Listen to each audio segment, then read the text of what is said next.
Барай заслын гэрчлэгээ өөртөлсөн мэрэгжлийн бус эмчлэх эрхийн зөвшөөрлгүй өөрийгөө хануур хатуур хийгч гэж хүмүүс танилцуулдаг аг хичиргэн Дорнод аймагт очиж хүмүүсийг үзэж эмчилгээ хийсэн байна. Хот газраас хануур хатуур хийж өвчин зовлонгоос салгадаг хүн ирсэн сургаар түүнд үзүүлсэн бэ гэдэг эмэгтэй хилнийхээ уг татгуулж улмаар биеийн байдал нь муудаж хаалгаанд оржээ.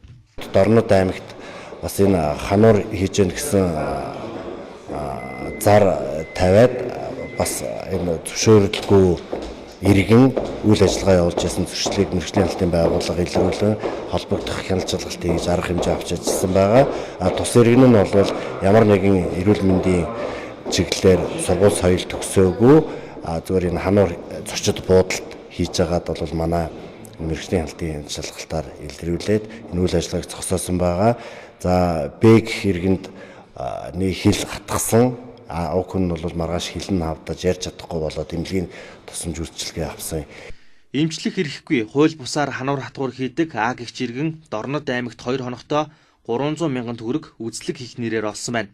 За үүнээс гадна Баян-Онгор аймагт өөрийгөө гоо сайхны эмч гэж танилцуулсан иргэн эмэгтэйчүүдийн нүүрэнд тариа хийж байгаад баригдсан эрг сайхан гаржээ. Уран дулааны улирал эхлэхээр өөрийгөө эмч барайч гэж танилцуулсан иргэд хөдөө орон нутгаар явж бусдын өвчин зовлон ашиглан мөнгө олох явдал гардаг учир мэрэгжлийн бус хүнд эрүүл мэндэ даатахгүй байхыг зөвлөж байна. Үүнээс гадна жуулчны визтэй эсвэл Христийн шугамаар Монголд ирсэн гадаад иргэд хууль бус эмчилгээ хийх явдал зуны улиралд нэмэгддэг байна. Аялал жуулчлалын сезон болж байгаатай холбогдуулаад энэ ямар нэгэн байдлаар энэ зөвшөөрөл аваагүй эмч гих хүмүүс бол энэ хөдөө орон нутгаар явж тусламж үйлчилгээ үзүүлэх явдал бол ихсдэг. Мэргэжлийн сургууль төгсөөгүй эмч барайч гэж өөрийгөө танилцуулсан хүмүүст эрүүл мэнд гоо сайхнаа даатахгүй байхыг мэргэжлийн хэлтийн газраас зөвлөж байна.